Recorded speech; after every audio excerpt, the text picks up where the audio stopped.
Welcome to the Author to Authority podcast. And today we're going to talk about branding, but we're going to talk about it from a unique perspective. Because if you are a solopreneur or a consultant, a professional, you are still the CEO of your company, and you need to think of branding in that way.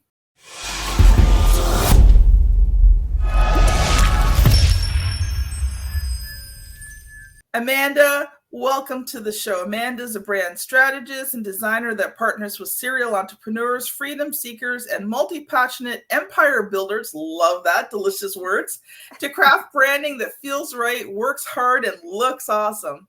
She brings a holistic, structured approach to branding that helps you make your next level of business the best one yet. And she has over 17 years of experience across a wide range of industries and clientele. Welcome to the show, Amanda. Thank you so much for having me, Kim.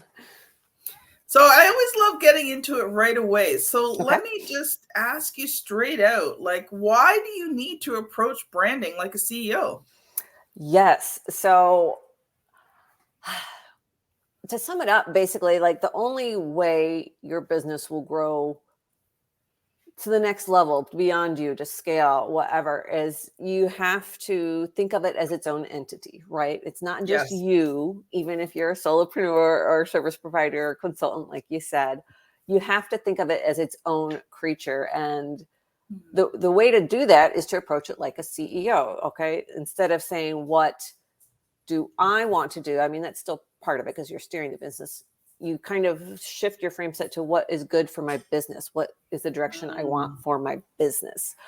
And so, the first step with that is being intentional, like actually sitting down and thinking about some of this. Because I know so many people, when they get into business, even if they're several years in and like running a team and everything, they're so busy in the day-to-day, just trying to get that business up and running, keep it running, handing off things that come up, like just get this done so we can get it out, kind of frantic, existence. They don't necessarily stop and take the time to think, what is it that I'm actually building here? Like what is this business that, that I'm trying to build?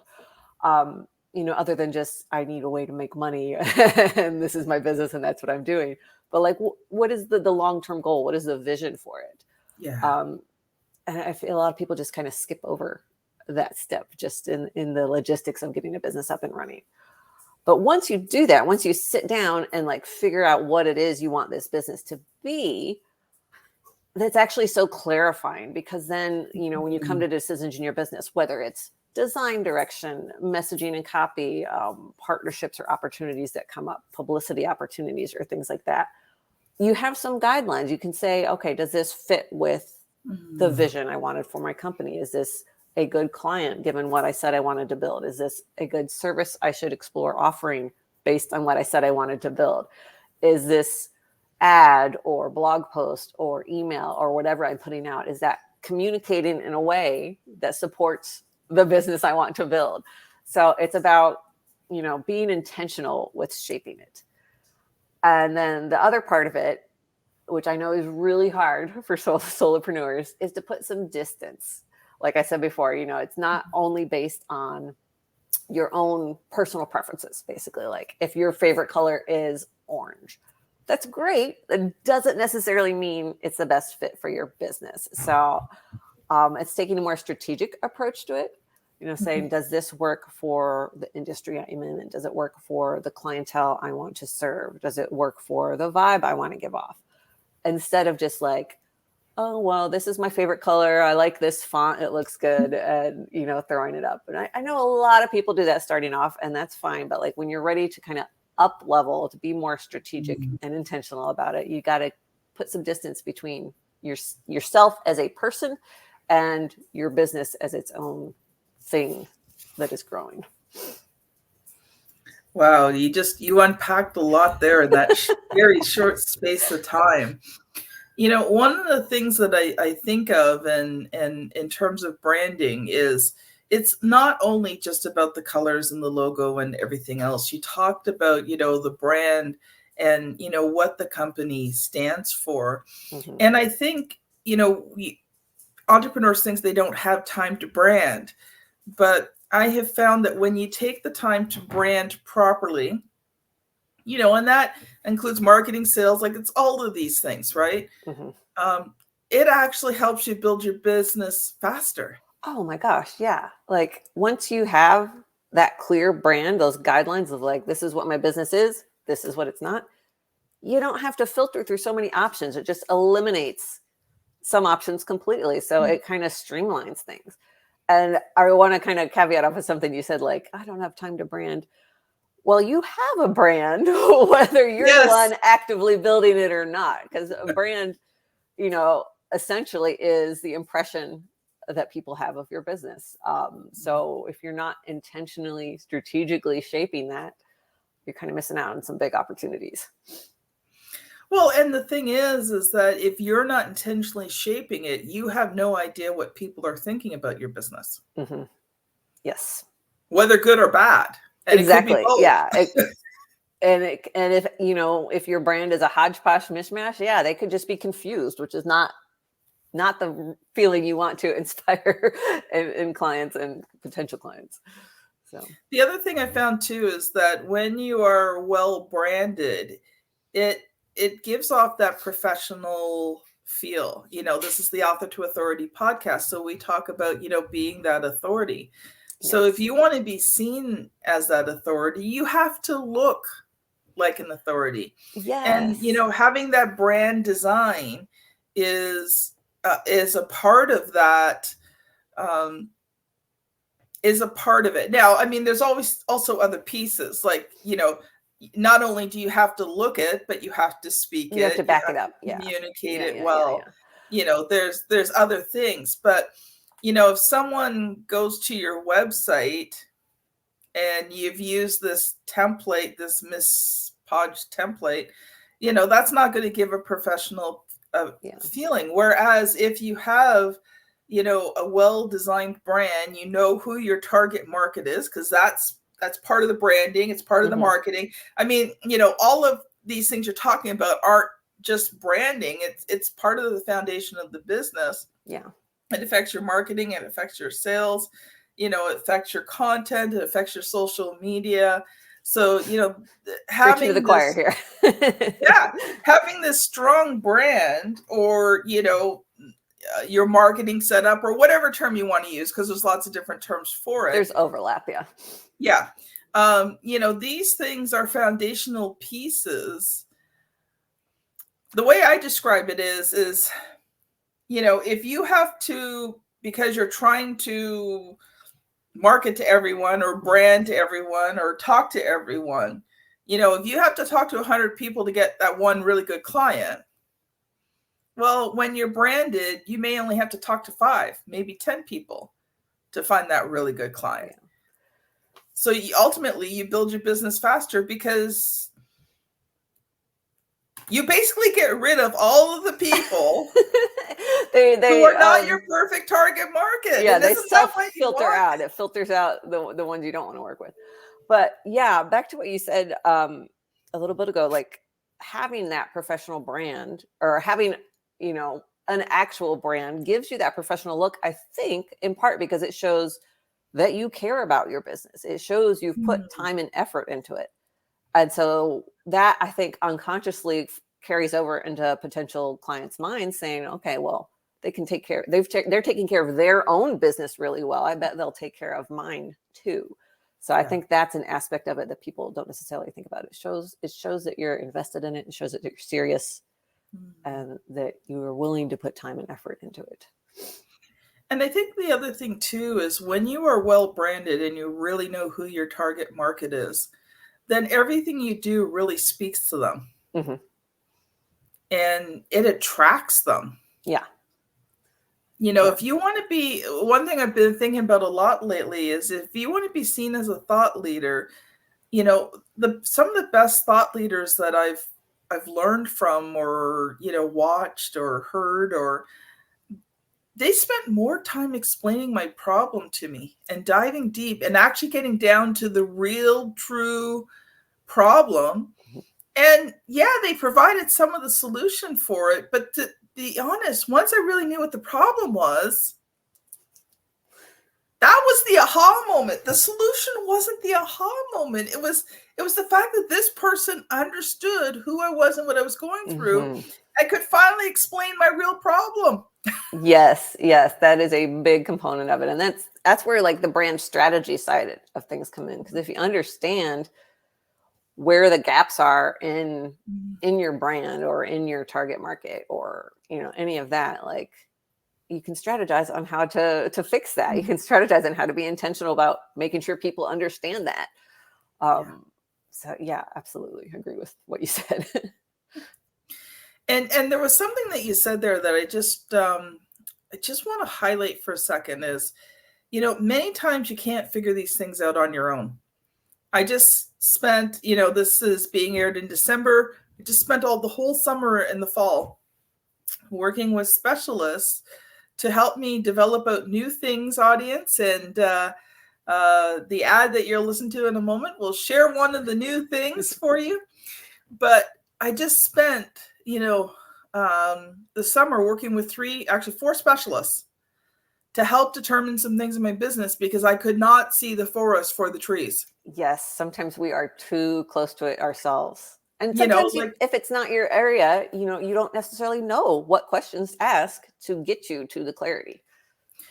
My problem is I actually knew. I mean, I've studied marketing and sales and funnels and everything for probably, you know, at least good 10, 15 years. But when you have to apply it to your own business, there's a difference. It is so hard to do the things we do for our own businesses.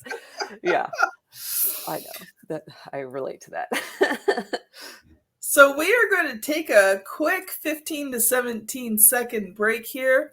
And I'm going to be sharing it with you, one of the free resources that is going to help you create and scale your book that turns readers into clients and will help you to accelerate your business faster. One of the keys to becoming an author is hiring the right publisher. It's the difference between having a book that converts readers into clients and one that sits unused on a shelf. Check out 7 questions to ask before hiring a publisher. Get it free at authortoauthority.com/publisher. Welcome back. Amanda, I've been loving this conversation. I would love to shift gears a little bit here and just highlight you a little bit more. Can you share more? Like, how did you, you know, become a brand designer and strategist? Yeah. Well, if you'd asked me 20 years ago if this is what I would be doing, I would not have guessed it. Me neither. Yeah, right. So I've had my fingers in the creative arts for like as long as I can remember, like way back to childhood. And then computers came on the scene when I was in middle school. And in high school, my art teacher introduced me to Photoshop, and that kind of like blew my mind wide open. I was like, I can do like art stuff and computer stuff at the same time, and it's called design, and this is like a thing I can do. So then my path was kind of set from there. I went to college for design. That's what my degree is in.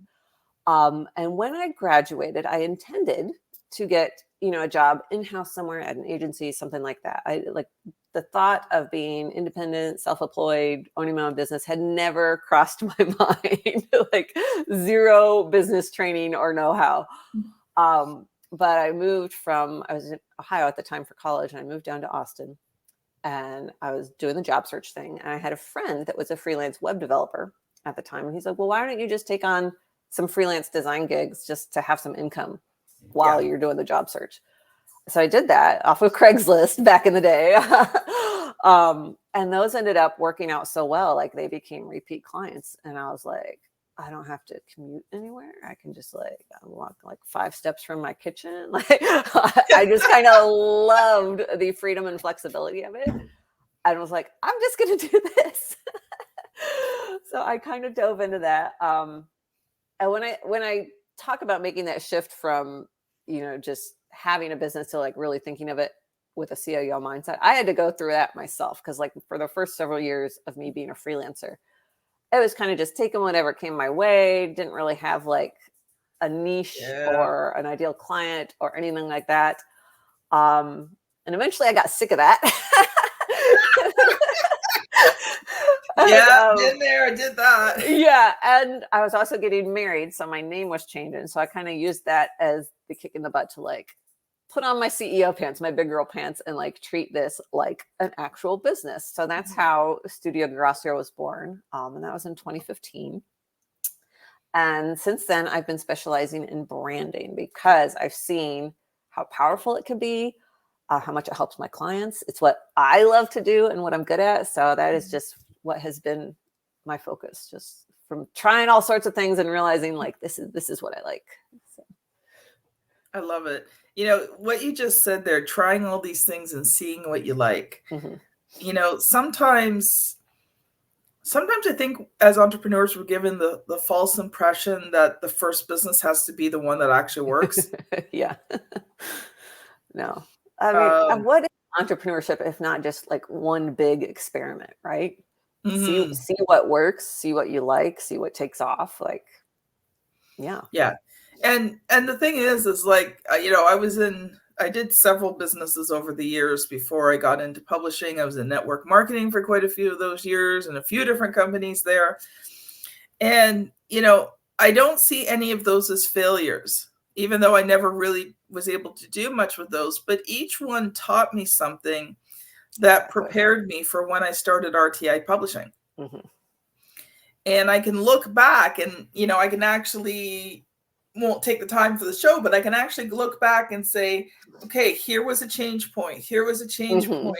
Here was something that, you know, radically changed my mindset, my point of view. And then even, you know, the last 8 years since I started ghostwriting in 2015, just to earn some extra money, even through that, I can walk you through step by step through some of the stages that I've gone through, you know, that has brought me to where I am today. And as much as the journey hasn't always been very fun, I can tell you that end of last quarter of 2019 going into 2020 was not a fun time for me. Actually, I was debating whether I closed the business because I hit Christmas. I had just enough money in the bank to pay my freelancers and give them a small Christmas bonus, and I had nothing left in the business. And I had no sales coming in January. It's been one of those years. Yeah. And, you know, I'm really thankful to God because he just said, Kim, just have hope. 2020 is going to be better. Now, I know for many the pandemic hit. Sorry. The funny thing about 2020 was that, you know, I have a 90-day sales cycle. So generally from the time I start generating leads, it takes about 90 days before I really start to see, you know, business coming in. So I went into 2020 January. Okay, it's going to take me about 3 months. You know, thankfully my husband worked. He had a really decent job. So, you know, it wasn't like we were going to lose the house or, you know, I was going to end up on the streets or there wasn't going to be food in the house, you know, but there wasn't a lot of money for anything else. Yeah. Okay. Because that's what my business did. It brought in the money for the extra things. But I was like, okay. And then March hit. And I was starting to see a little bit of business coming in. But by April, you know, when everything shut down, all of a sudden my business exploded. Why? Because one of the reasons why people didn't do books is because they didn't have time. Now they're locked down with nothing else to do. And my phone's ringing off the hook going, Kim, I'm ready to do my book now. It's so funny you say that. I know like some industries were hit really hard with the pandemic, like photographer friends, restaurants, obviously that kind of thing. But like I had experienced the same thing. My business had a big boom in 2020 and 2021 because everything was shut down and people realized, oh, how I present myself online is really important. I should maybe actually have some branding or have a website that I'm not embarrassed to send people to, and like all that kind of stuff. So yeah, I understand that. I had the same thing. You know, and it's funny because it just, you know, for some people, you know, it was so horrible, but because of what I went through in 2019, I actually could in a sense, minister or have empathy for those who were going through it because, you know, December 25th, I was sitting with an empty bank account, right? So I understood where people were. And, And I think all of these experiences just make for what I do now even more effective. Yeah. Yeah, that's it. I mean, that's the whole point, like of learning from your life as you go, right? It's not even things that are classified as a failure. It's like, well, what did you learn? Like, how did it get you? Even with that, would you be on the path you are now without that? You know, like it has a purpose.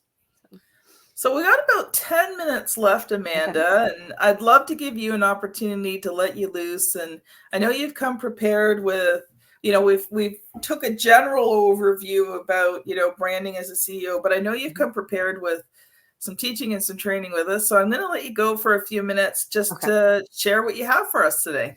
Yeah. Okay. So first step to approaching branding like a CEO is to understand it's not just the visuals. I know we touched on this a little bit earlier, but I'm going to unpack that a little bit. If you think of like your branding like a pyramid, right? Mm-hmm. The very bottom layer, the base of it is what I call your core brand, the intangible stuff, like your vision, your mission, your vibe, your ideal client, like what makes you different, all of that kind of stuff. And that's the part where you sit down and get intentional and strategic about figuring all that out. The next layer is the visual. So this is what people usually think of as branding. This is your logo, your colors, your fonts, your website, like all the things people see, right? Yeah. The layer after that, and this is where you come in, Kim, is the verbal. So this is all your copy, how you speak, how you write, everything that is in words is in that layer.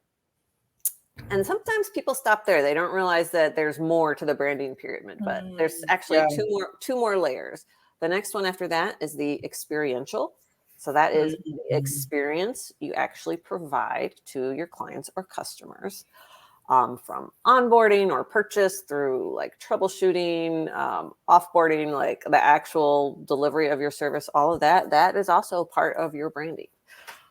And then the very tip top of the brand pyramid is reputation. So this is what people think of you who have never worked directly with you. It's they'll look at reviews. It's just the feeling they get from your social media, like all that kind of thing, just indirect experience of you. So all of that together is your brand. So to really be intentional with building your business as you want, as a CEO, you have to take into account all of those different layers. And they build on one another. That's why I say start at the bottom with, your core brand, figuring out what you want this business to be. And that'll help you shape all your other decisions.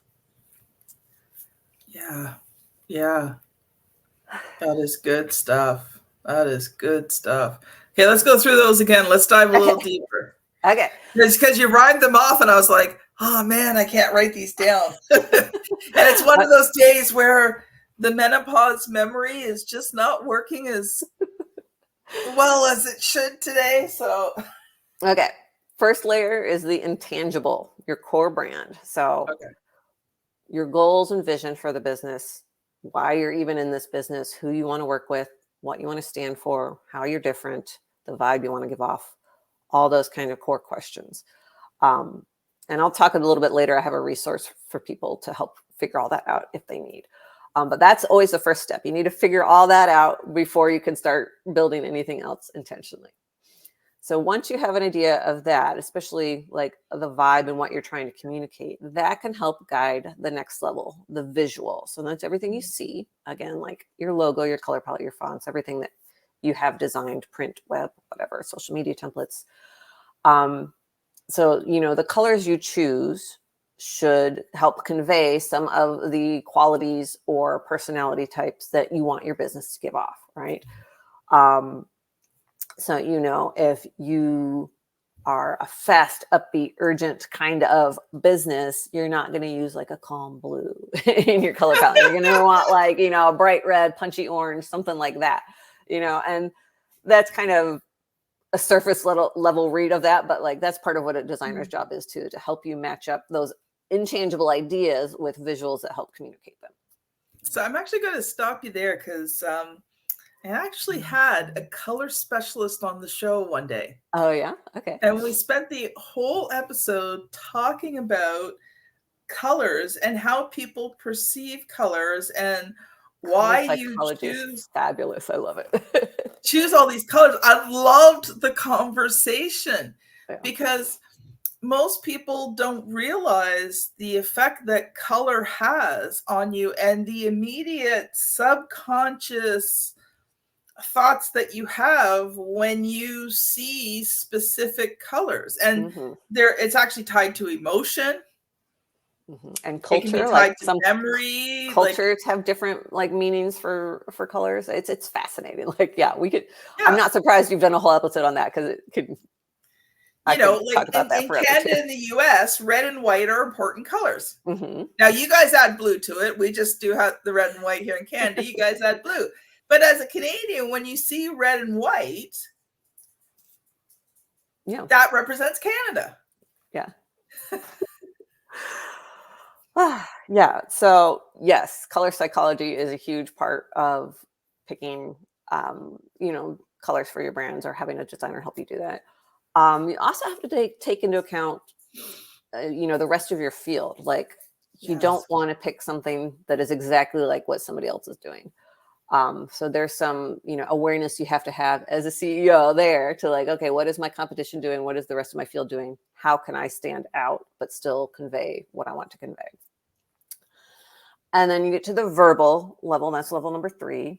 And this is mostly, you hear this called like brand voice or brand tone or even brand personality sometimes. And this is about making sure the way you talk, the way you communicate, whether it's in emails, on your website, in social captions, on the phone, if you're answering phones, on calls, on speaking appearances, making sure that is all consistent with what you're trying to communicate about your brand. So if your brand is, easygoing, friendly, approachable stuff, you don't want to use a lot of formal language. You're not going to have very uptight, like formal sir, madam kind of thing. Like it's just going to be a mismatch. So it's just having some awareness and intention with that level too.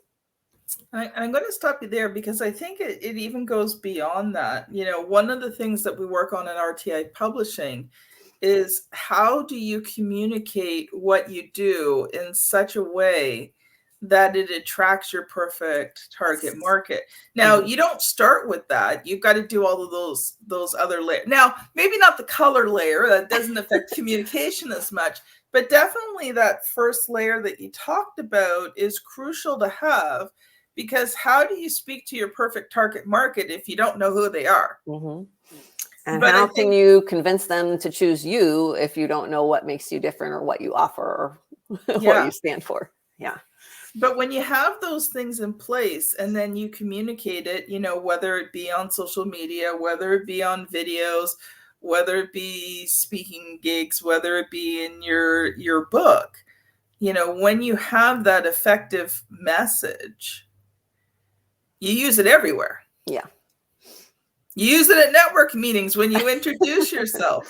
The funny thing is when, I challenge some of my clients to be able to either explain their book or explain their business in less than a minute. That's surprisingly hard sometimes. Well, the thing is you want to be able to answer 3 questions, right? Who do you serve? So that very, specific without getting too long. Who do you serve? How do you serve them? What is your unique way of serving people that brings transformation? And then who are you in relationship to those first 2, right? There's a reason why I call myself the extraordinary word ninja. It's actually part of the branding. It's part of my personal branding as the CEO of RTI Publishing. Yeah. I can say I'm a word ninja. I have personally written over 150 books and worked on over 200. I am a word ninja. And it's fun. It's fun. So see, that helps convey some of your personality, some of what people can expect working with you. So it's doing its job. Okay, so we've got a couple of more layers there and we got a couple more minutes left. Yeah, so we had intangible, visual, verbal. Next one is experiential. So again, this is the actual experience you provide to clients. And this is basically making sure that the experience you provide lives up to the expectations you set up with all those other layers. Like if one of the things you want to be known for and that's important to you is high quality work or reliability or something like that, you need to deliver on it. You need to keep that brand promise, right? Mm-hmm. And that is, you know, everybody from people who are actually paying clients to sales calls that don't end up booking to people you meet at networking events. Like the experience people have with your brand directly should help support all of the things you want your brand to stand for and communicate. And even, you know, after, for paid clients, after the project is done, how do you maintain that relationship with your brand? Like what do you do after that supports your brand vision and your brand promise? I think sometimes people don't necessarily think about that. They think about it like, okay, sign them, do the thing, done. But it's more comprehensive than that. It lasts longer than that. And then the last tip of the pyramid is reputational. And this one you don't really have any direct control over. But if you've got that clear core brand, you've built out your visuals and your verbals to support that, and you provide a good experience with all other 4 layers, then your reputation will take care of itself. Like you'll build a reputation that you want, that you're proud of, that is accurate to what you're trying to build. And one more note on that is if for some reason you do get a bad review or a bad press coverage or something, how you respond to that is also part of your brand. So you want to make sure any response you have to, you know, things that come up is still in line with what you're trying to build. I couldn't agree with you more. Yeah. And sometimes the best way to deal with a negative review is not to deal with it at all. Yeah. I mean, again, this comes back to having some self-awareness as a CEO. Like, is there any merit to this critique? If not, you know, ignore it, go anyway. If there is, then address it or fix it or whatever. But you know, there's some things that just happen, you know, like packages get lost in the mail, electricity or internet is down, whatever, you know, things happen. And sometimes people are just cranky. So like maybe it's not anything you or your business actually did, but you know, kind of weigh it. And there's also haters. Yeah. And you know, haters will actively promote against you. And I've learned that with haters, don't play their game. They want you to react. Oh, yeah, they're trying to get a rise out of you. Yeah. Because they're better at this than you are. What's the saying? Like, don't engage with the level of stupidity. They'll beat you at their own game. Something like that. I love that. I've never heard that said that way before. Love it. Love it. Say that again, because I think I was laughing. I don't think I'm saying it right. It's like something like don't engage with stupid at their level because they'll beat you with more experience or something along those lines. I have to look up the exact quote, but yeah. Oh, Amanda, I have loved today's conversation. We have time for you to give one final thought, and then if people have enjoyed this conversation, how can they connect with you? Yeah. So my one final thought is if you do nothing else for your business, stop, pause, take the time to figure out your core brand. All those questions we've talked about several times during this episode, those intangibles, the things that guide you, take the time to get clear on those, write them down somewhere, get them out of your head and on paper. You'll find that so useful as an exercise, I think. I do have a resource that helps with that. It's a free download called Branding Brainstorm. As basically all the questions I walk my clients through in the brand strategy phase. You just go to Studio Guerassio /branding-brainstorm, and you can get it there. Otherwise, you can find me on LinkedIn. That's where I play around most days, social media wise. And then my website, of course, is a great way to get in touch with me too. Awesome. Thank you so much, Amanda. If you've enjoyed today's video, I highly suggest you go back, scan back a bit, a few episodes to episode 434, how you can use a brand video to build trust. If you are on YouTube, you will see the thumbnail here somewhere that you can click on. If you're on your podcast app, just, take the finger and just move it back a bit. And that video will build on what you have learned today. Audience, thank you so much for listening, and we will see you on the very next episode. Bye now.